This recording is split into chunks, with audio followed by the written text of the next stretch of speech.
Comme vous le savez, des événements dramatiques se sont déroulés aux abords de la finale de la dernière Ligue des Champions, mais ces événements ne seront pas abordés dans cette vidéo qui devait déjà sortir ce samedi et qui a 48 heures de retard, étant donné qu'en ce moment on est genre juste légèrement surdébordé. Donc du coup ce qui va se passer, c'est que j'ai décidé de ne pas rajouter de séquences sur ces événements dans cet épisode-là, mais de l'aborder demain soir dans un live en solo sur Twitch à 21h. Donc je vous donne rendez-vous demain sur Twitch, le lien est dans la description, à 21h pour parler de ce sujet-là, et ça nous donnera d'ailleurs l'occasion peut-être d'en parler un peu plus sérieusement. Sur ce, je vous souhaite un bon épisode et je vous dis à demain.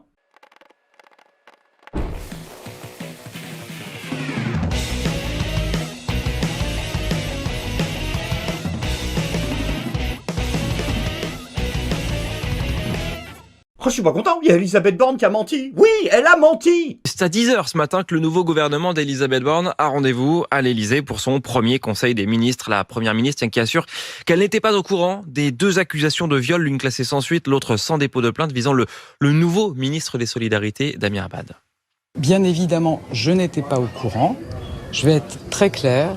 A few moments later. Thomas Soulier, parmi les questions très politiques qui se posent cette semaine, il y a la suivante. Que savaient Matignon et l'Élysée avant de faire le choix de cette nomination? Alors voilà ce qu'on sait désormais de sources sûres. Avant de nommer Damien Abad au gouvernement, l'Élysée et Matignon savaient qu'il y avait une plainte classée sans suite. Oh merde, pas de bol, la tuile, la boulette. C'est vraiment dommage que la Pravda ait pas repoussé de 2 jours la sortie de sa couve, hein. Un petit coup de Photoshop t'aurait empêché de trahir ta première promesse ministérielle en même pas 2 jours. Franchement, va falloir miser sur un meilleur départ, Elisabeth, parce que là, ça... Non, ça décolle pas, je te jure. Hein. Sur le terrain, les gens sont hostiles. Législative, je vais décevoir, mais moi je me salis pas les mains. C'est vrai, à ce point. Pouh, tu vois, Elisabeth, ce degré de disrespect, normalement, il est même pas censé être dans la notice. Je t'explique, pour le mec, t'es un pangolin. C'est-à-dire que quand les gens commencent à avoir une distanciation sociale vis-à-vis des politiques qui est équivalente à celle qu'ils ont vis-à-vis d'un virus, c'est vous êtes pas sur la bonne voie. Franchement, Elisabeth, tire-toi de ce traquenard. Mais c'est pas le bon moment pour être première sinistre de la France, putain. Vous êtes obligé de vous entourer d'une demi-centaine de CRS à chaque fois que vous foutez le nez dehors pour pas vous prendre une gifle d'un passant. Oui, mais vous pourrez rien faire contre ça. C'est la nature. Non, pas la nature humaine, la nature tout court. Même les arbres, quand ils te voient, ils t'en mettent une. Et par pitié, pendant que je te tiens, arrête avec cette histoire du petit jeune aussi. Hein, non, le petit jeune là que vous avez croisé là, qui te dit oui, la France c'est merveilleux et tout, depuis que Macron est là, on est heureux, t'es là, ah oui non mais regardez, des fois ça se passe bien, tu le partages partout ce pauvre garçon. Alors je suis désolé Elisabeth, je suis pas forcément un expert parce que c'est générationnel, vous me direz ce que vous en pensez dans les commentaires, je pense que c'était du troll. Incroyable, vraiment c'est incroyable et vraiment je vous respecte vraiment là c'est... Franchement c'est... Et alors vous, qu'est-ce que vous faites? Moi je suis routier. C'est vrai? Ouais. Super, et ça vous plaît? Ouais. En fait, oui. c'est un métier. Mais la France c'est un beau pays, vraiment la France c'est... On est bien en France, on est bien. Vraiment, avec Emmanuel Macron, tout ça, on est bien, on est... Voilà, ça se passe bien. C'est... Vraiment, non, mais vraiment c'est un pays qui est vraiment... Franchement, avec Emmanuel Macron, c'est vraiment... Venez. Vraiment. Après vous êtes mignons aussi, vous passez votre temps à dire oui on a un début de campagne difficile, les gens ils sont méchants avec nous, bah ouais mais vous aidez pas à la confiance putain. La Renaissance en marche là, vous avez réinvesti tous les pourris pour les législatives. Et visiblement, c'est pas la morale ou les crises de conscience qui les étouffent. Monsieur Castaner, bonjour. Une petite question. Ça vous dérange pas d'investir des candidats qui sont pas exemplaires? Je pense que la réponse est non. Je suis pas sûr, mais vu qu'il s'arrête pas, je miserai là-dessus. Est-ce que finalement, pour le bien de la majorité, il ne devrait pas se retirer? Alors je pense que les candidats qui ont une investiture, c'est parce qu'ils représentent et qui contribuent au projet de la majorité présidentielle. Ah ouais d'accord. Ah bah non mais fallait nous prévenir avant parce que là c'est inquiétant comme projet. Ben non mais parce que t'es en train de nous dire ouais les 12 salopards là on les maintient parce que ils représentent le projet de la majorité présidentielle. Ah mais quand tu vois la gueule des palmarès, putain, ça veut dire que le projet présidentiel pour les 5 ans à venir, c'est de nous violenter physiquement en nous piquant notre pognon entre 2 harcèlements tout en nous couvrant d'insultes racistes entre 2 crises de cannibalisme. Ça fait pas rêver. Le candidat Tahabouaf s'est retiré. Attends, recule. Oh, non, Laetitia Avia, t'es trop près. Non, fuyez, pauvre fou, c'est du métal les caméras. L'autre, ça l'excite, elle va mordre. Ce matin, parce qu'il a eu des problèmes avec la justice, parce que c'était un candidat compliqué. Est-ce que vous sentez pas un peu dans cette situation aussi? Absolument pas. Je ne suis pas dans la même situation. Je n'ai pas la même histoire. Je n'ai pas les mêmes tentatives de déstabilisation. Il y a eu des plaintes contre vous quand même? Pas à ma connaissance. Chez La République En Marche, il y en a aussi quelques-uns de candidats aux législatives qui ont des problèmes avec la justice. Certainement beaucoup moins et je vois pas de qui vous parlez. Laetitia Avia, Monsieur Solaire, Monsieur Perra. Ça reste quand même marginal par rapport à ceux qui ont largement puisé dans les caisses et qui se sont servis pour s'enrichir personnellement. Ah, enfin un argument pertinent, monsieur le juge, j'ai peut-être volé une mobilette, mais les autres, ils ont carrément volé une Ferrari. Non mais putain, on s'en bat les couilles, madame, de commencer dans la pelouse du voisin. Je m'en fous que les autres, ils soient plus, moi, ou moyennement corrompus, quoi. Alors c'est ça le projet politique pour les prochaines années, vous allez être là. Votez pour nous, parce que c'est nous qu'on a le moins de violeurs, le moins de pédophiles et le moins de cannibales. Donc, coconne, rappel élémentaire, petit 1, l'argument du « Oui, papa, j'ai eu 8 de moyenne, mais tu verrais le reste de la classe », normalement, c'est censé s'arrêter en CE2 à ta première torgnole. Et deuxièmement, le coup du « Oui, mais regardez les autres qui s'en foutent plein les fouilles », c'est vos patrons, hein, donc ça tire moyen. Donc ça vous pose pas de problème? Non.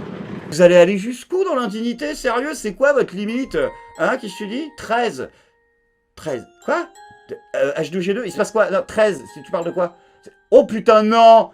Il se retire, Thierry Solaire? C'est pas vrai! Parce qu'il a une 13e affaire au cul, t'as raison, c'est... Donc c'est 13 votre limite?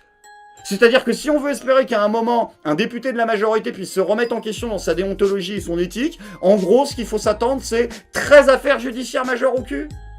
C'est beaucoup. Là, je vous cache pas que là, sur 15 ministres, 13 par tête, non, ça va faire beaucoup trop d'heures sup à Mediapart. Moi, je miserais pour une méthode plus directe, point A, point B, on en revient toujours là. Ah bah, je pense que c'est le moment de le faire. Hein. Bah, le gros des troupes est fatigué, je pense que c'est vraiment le meilleur moment pour faire un reboot de l'acte 3 des Gilets jaunes saison 2, vous savez, quand ils étaient à 200 mètres de l'hélico avec Macron qui était prêt à partir. Hein. Non, faut en profiter, il y a une ouverture, les troupes sont fatiguées. Ah bah si, là, j'ai vu ça en Ardennes, il y a la gendarmerie, ils ont saisi 600 litres d'alcool et ils se sont sentis dans le besoin de préciser à la fois aux journalistes, mais également dans le rapport de la gendarmerie qu'ils ne les avaient pas consommés. C'est-à-dire que quand tu es obligé de préciser ce genre de truc, c'est que le gros des troupes est pas en forme. Franchement, il me fait pas rêver ce nouveau gouvernement, hein, putain. Ça vous fait bander, vous? Brigitte Bourguignon, ministre de la Santé. Ah, Bourguignon.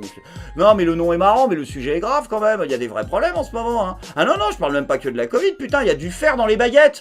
Donc il faut faire quelque chose. Si, là, les baguettes rustiques de chez Lidl, il y a du fer dedans, des morceaux de fer, donc ils ont dû les retirer. C'est rustique. Ah bah ouais, ils avaient pas menti sur la barquette. Mais si tu rajoutes ça au problème de Kinder, là, et au problème de mortadelle à la listeria, là, putain, j'espère qu'elle en a pas bouffé, hein.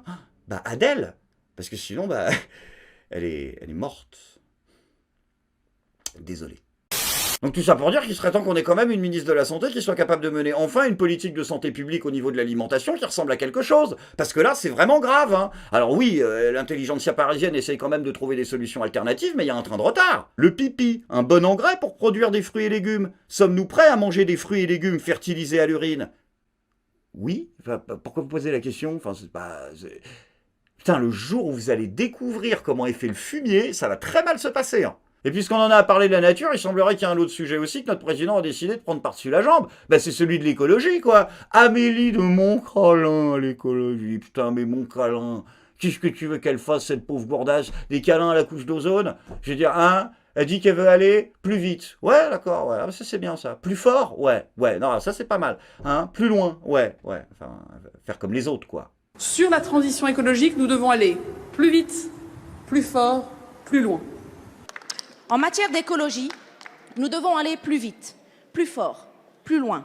Il fallait aller plus loin, plus vite, plus fort. C'est pour ça que je suis là. Sur l'ambition écologique, il faut aller justement plus vite, plus fort, plus loin. On peut faire plus vite, plus fort, plus loin. On peut accélérer cette transition. Il faut aller plus loin, plus fort, plus vite. Jusqu'au bout de l'extrême limite. Donc voilà Amélie, quand on est à reprendre les takes de Manuel Valls, c'est que t'es arrivé à un niveau d'inutilité 11 sur 10 sur l'échelle Claireau-Petit, si tu veux. Donc là, il va falloir nous proposer quelque chose. Amélie de Montcalin, la ministre de la Transition écologique, affirme ne pas vouloir faire de l'écologie politique. C'est dommage. Hein, pourquoi ? Parce que c'est ton travail. Il y a l'écologie de terrain et puis il y a l'écologie politique. C'est-à-dire l'écologie qui s'inscrit dans une démarche de construction politique avec un État qui est capable d'imposer des choses sur la scène internationale, puisque l'écologisme militant, voilà, il est déjà fait. Donc toi, ton travail, c'était précisément le truc que tu veux pas faire. Par contre, il y a une question que je me pose. Qui ils ont mis en ministre du Progrès? Parce que ça peut être intéressant. Hein, bah, au ministère du Progrès, il y a qui? Comment ça, il n'y a pas de ministère du Progrès? Il y a pas... Vous nous avez cassé les couilles pendant 5 ans avec Marlène Schiappa, il n'y a même pas un ministère du progrès. Mais c'est une honte ça, comment on fait avec le progrès? C'est ce pauvre Papendiaï alors qu'il va devoir s'en occuper. Ah ouais non mais putain, il y a du boulot Papou, hein, parce que là au niveau du progrès, il y a des gros soucis en France. Hein. Ben là les familles sont obligées de porter le truc toutes seules si tu veux, mais elles ont besoin d'un coup de main, elles sont légèrement dépassées. Bonjour, moi j'ai une demande pour vous. J'ai une fille de 9 ans et elle dit vouloir être un chien et vouloir s'appeler Richard. Je sais qu'on est en 2022, mais j'ai de la misère à voir comment elle va réussir dans la vie en étant un animal. Comment prenez-vous ça? Tu vois, il y a quand même une légère détresse, hein. Heureusement qu'il y a des gens du quotidien qui sont là pour répondre et qui sont là pour aider. Je pense qu'il faut être ouvert à ça. J'ai un cousin qui est transdauphin. Il le sait depuis qu'il a 11 ans et il a maintenant 16 ans. Ma tante l'a bien pris, mais mon oncle était fermé à ça. Mais avec le temps, c'est moins pire. Ils lui ont aménagé un bain dans sa chambre pour faire un genre d'aquarium. Et l'été, il vit dans la piscine. Donc voilà, on finit par trouver des solutions, mais avec les impôts qu'on paye, le gouvernement pourra aider quand même. C'est le point progrès, c'était le point progrès. Et quand vous aurez 2 minutes, vous aurez aussi le temps de faire quelque chose sur la démocratie ou pas. Parce que la démocratie, je vous jure, c'est un sujet super important. Ah non, mais j'ai 2-3 inquiétudes parce que le deal de départ, je crois, de cette élection, si j'ai bien compris, c'était d'éviter le retour du fascisme et de l'autoritarisme. On est bien d'accord? Ok. Donc du coup, est-ce que c'est normal que là, en fait, vous ayez mis en place une charte qui oblige les députés de la majorité LREM à accepter toutes les décisions de Macron pendant l'intégralité de la durée du nouveau mandat? Parce que là, du coup, quand c'est oui, quand c'est non, c'est oui, et quand on ne sait pas, il y a toujours 49-3. Sans transition les amis, c'est maintenant le moment de la bonne nouvelle du jour. Alors que les courageux défenseurs de la patrie ukrainienne luttent tous les jours sur le front de la haine, eh bien il semblerait que les choses soient enfin en train de changer, un nouveau tournant dans cette guerre, puisque tenez-vous bien, le Congrès américain va débloquer une enveloppe de 40 milliards d'aides pour l'Ukraine. Et là, franchement, merde à la fin. Mais c'est pas vrai ça. Non mais ça commence à être insultant pour la France. 44 milliards, l'autre pour Twitter, 40 milliards pour les Ukrainiens. Mais vous pourriez lâcher une pièce pour Valérie Pécresse, merde! L'autre, elle demande que 5 millions, putain! Y a pas un milliardaire sur la planète qui pourra lâcher une piècette pour Valou? C'est quand même la droite française, quoi! J'ai l'impression que tout le monde s'en fout. Je suis pas content!